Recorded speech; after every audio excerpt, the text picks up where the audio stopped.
ಶುಭೋದಯ. ಶೃಂಗೇರಿ ಸುದ್ದಿಗೆ ಸ್ವಾಗತ. ಓದುತ್ತಿರುವವರು ಚಂದ್ರಮೋಹನ್ ಮಕ್ಕೇಮನೆ. ಶ್ರೀ ವಿಶ್ವಾವಸುನಾಮ ಸಂವತ್ಸರ ದಕ್ಷಿಣಾಯನ ಶರದ್ ಋತು ಆಶ್ವಯುಜ ಮಾಸ ಶುಕ್ಲಪಕ್ಷ ನವಮಿ ಉತ್ತರಾಷಾಢ ನಕ್ಷತ್ರ ದಿನಾಂಕ 1-10-2025 ಬುಧವಾರ. ಮುಖ್ಯಾಂಶಗಳು: ಶ್ರೀ ಶಾರದಾಂಬೆಗೆ ರಾಜರಾಜೇಶ್ವರಿ ಅಲಂಕಾರ, ಶಾಸಕರಿಂದ ಪತ್ರಿಕಾಗೋಷ್ಠಿ. ಸುದ್ದಿಗಳ ವಿವರ. ಶರನ್ನವರಾತ್ರಿ ಆರಂಭವಾಗಿ 8 ದಿನ ಕಳೆದಿದ್ದು, ತಾಯಿ ಶಾರದೆ ಬ್ರಾಹ್ಮಿ, ಮಾಹೇಶ್ವರಿ, ಕೌಮಾರಿ, ವೈಷ್ಣವಿ, ಮೋಹಿನಿ, ವೀಣಾ ಶಾರದೆ ಅಲಂಕಾರದಲ್ಲಿ ಭಕ್ತ ಸಮೂಹವನ್ನು ಆಕರ್ಷಿಸಿದೆ. 8ನೇ ದಿನ ಮಂಗಳವಾರ ತಾಯಿ ಶಾರದೆಗೆ ರಾಜರಾಜೇಶ್ವರಿ ಅಲಂಕಾರ ಮಾಡಲಾಗಿದೆ. ತಾಯಿ ಶಾರದೆಯು ಪಾಶ, ಅಂಕುಶ, ಪುಷ್ಪಬಾಣ, ಬಿಲ್ಲು ಹಿಡಿದು ಕರುಣಾಪೂರಿತ ದೃಷ್ಟಿಯುಳ್ಳವಳಾಗಿ ಕಾಮೇಶ್ವರನ ಪ್ರಾಣಕಾಂತಿಯಾಗಿ ಭಕ್ತ ಸಮೂಹವನ್ನು ಅನುಗ್ರಹಿಸಿದಳು.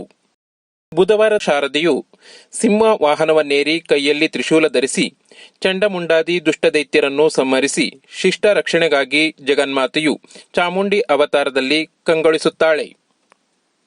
ಗುರುನಿವಾಸದಿಂದ ಜಗದ್ಗುರು ಶ್ರೀ ಭಾರತೀ ತೀರ್ಥ ಮಹಾಸ್ವಾಮಿಗಳು ಬೆಳಗ್ಗೆ ಆಹ್ನಿಕ ಕಾರ್ಯಕ್ರಮ ಮುಗಿಸಿದ ನಂತರ ಶ್ರೀ ಶಾರದಾ ಸನ್ನಿಧಿಗೆ ತೆರಳಿ ಶಾರದಾ ಪೂಜೆ ಸಲ್ಲಿಸಿದರು. ಶರನ್ನವರಾತ್ರಿ ಸಂದರ್ಭದಲ್ಲಿ ಉಭಯ ಜಗದ್ಗುರುಗಳು ಪ್ರಾತಃ ಕಾಲದ ಆಹ್ನಿಕ ಅನುಷ್ಠಾನದ ನಂತರ ಗುರುಪಾದುಕೆಗಳಿಗೂ ಹಾಗೂ ಶ್ರೀಚಕ್ರಕ್ಕೆ ವಿಶೇಷ ಪೂಜೆ ಸಲ್ಲಿಸಿದರು. ಸಂಜೆ ಸಾಂಸ್ಕೃತಿಕ ಕಾರ್ಯಕ್ರಮದಲ್ಲಿ ಚೆನ್ನೈನ ಗಾಯತ್ರಿ ಮತ್ತು ತಂಡದಿಂದ ಹಾಡುಗಾರಿಕೆ ನಡೆಯಿತು. ಸಂಜೆ ನಡೆದ ಬೀದಿ ಉತ್ಸವಕ್ಕೆ ಶ್ರೀ ವಿಧುಶೇಖರ ಭಾರತಿ ಸ್ವಾಮೀಜಿಗಳು ಪೂಜೆ ಸಲ್ಲಿಸುವ ಮೂಲಕ ಚಾಲನೆ ನೀಡಿದರು. ಬೀದಿ ಉತ್ಸವದ ಎದುರು ಆನೆ, ಅಶ್ವ, ಛತ್ರಿ, ಚಾಮರ, ವಾದ್ಯ ಸೇವೆಯೊಂದಿಗೆ ಪಟ್ಟಣದ ರಥಬೀದಿಯಲ್ಲಿ ನೂರಾರು ಭಕ್ತರ ಭಜನೆ ಹಾಗೂ ಸ್ತಬ್ಧ ಚಿತ್ರದೊಂದಿಗೆ ಸಾಗಿತು. ರಾತ್ರಿ ಶ್ರೀಮಠದ ಒಳಪ್ರಾಂಗಣದಲ್ಲಿ ನಡೆಯುವ ದರ್ಬಾರ್ನಲ್ಲಿ ಜಗದ್ಗುರು ಶ್ರೀ ವಿಧುಶೇಖರ ಭಾರತಿ ಸ್ವಾಮೀಜಿಗಳು ರಾಜಪೋಷಾಕು, ವಜ್ರ ಖಚಿತ ಕಿರೀಟ ಧರಿಸಿ ದರ್ಬಾರ್ ನಡೆಸಿದರು. ಮಾಜಿ ಸಚಿವ ಎಚ್ ಡಿ ರೇವಣ್ಣ ಕುಟುಂಬ ನವರಾತ್ರಿ ಉತ್ಸವದಲ್ಲಿ ಪಾಲ್ಗೊಂಡರು.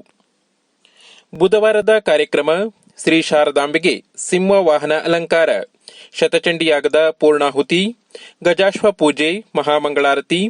ಸಾಂಸ್ಕೃತಿಕ ಕಾರ್ಯಕ್ರಮದಲ್ಲಿ ಬೆಂಗಳೂರಿನ ವಿದ್ವಾನ್ ಮಧುಸೂದನ್ ಭಾಗವತರ್ ಮತ್ತು ವೃಂದದವರಿಂದ ಹಾಡುಗಾರಿಕೆ.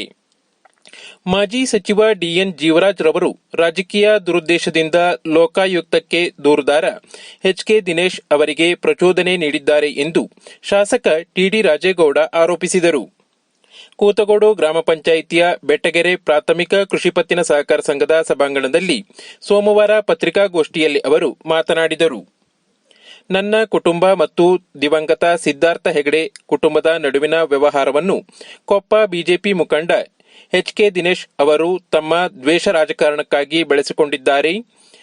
ಬೆಂಗಳೂರಿನ ಜನಪ್ರತಿನಿಧಿಗಳ ನ್ಯಾಯಾಲಯದಲ್ಲಿ ನನ್ನ ಕುಟುಂಬಸ್ಥರ ಮೇಲೆ ಖಾಸಗಿ ದೂರು ದಾಖಲಿಸಲಾಗಿದೆ. ಅವರು ದಾಖಲಿಸಿದ ದೂರಿನ ಆಧಾರದ ಮೇಲೆ ನ್ಯಾಯಾಲಯವು ಲೋಕಾಯುಕ್ತ ಎಸ್ಪಿ ಅವರಿಗೆ ತನಿಖೆ ಮಾಡಲು ಆದೇಶ ನೀಡಿದ್ದಾರೆ. ನ್ಯಾಯಾಲಯದಲ್ಲಿ ದಾಖಲಾಗಿರುವ ಪ್ರಕರಣದಲ್ಲಿ ಕಾಣಿಸಿದ ಜಮೀನಿನ ವ್ಯವಹಾರಕ್ಕೆ ಸಂಬಂಧಿಸಿದಂತೆ ನನಗಿರುವ ಅಧಿಕಾರವನ್ನು ಯಾವುದೇ ಕಾರಣಕ್ಕೂ ನಾನು ದುರ್ಬಳಕೆ ಮಾಡಿಕೊಂಡಿಲ್ಲ ಎಂದರು. ಈ ಸಂದರ್ಭದಲ್ಲಿ ಕಾಂಗ್ರೆಸ್ನ ಅಧ್ಯಕ್ಷ ಕೆಎಂ ರಮೇಶ್ ಭಟ್, ಮುಖಂಡರಾದ ಕೆಸಿ ವೆಂಕಟೇಶ್, ನಟರಾಜ್, ಉಮೇಶ್ ಪುದವಾಳ್ ಮುಂತಾದವರು ಉಪಸ್ಥಿತರಿದ್ದರು. ಸುದ್ದಿ ಸಂಪಾದಕ ಕೆಎಲ್ ಗೋಪಾಲಕೃಷ್ಣ, ಸಹಕಾರ ಕೆವಿ ರಮೇಶ್, ತಾಂತ್ರಿಕ ಸಹಕಾರ ಮಿಥುನ್ ಗುಡ್ಡೆತೋಟ ಮತ್ತು ಸೌಮ್ಯ ವಿಜಯಕುಮಾರ್. ಜಾಹೀರಾತು ಹಾಗೂ ಪ್ರತಿಕ್ರಿಯೆ ನೀಡುವವರು ಶೃಂಗೇರಿ ಸುದ್ದಿ ಕೇಳಲು ನಿಮ್ಮ ಹೆಸರು, ವಾಟ್ಸ್ಆಪ್ ಸಂಖ್ಯೆಯನ್ನು 9448843831ಗೆ ವಾಟ್ಸ್ಆಪ್ ಮಾಡಿ. ವಂದನೆಗಳು.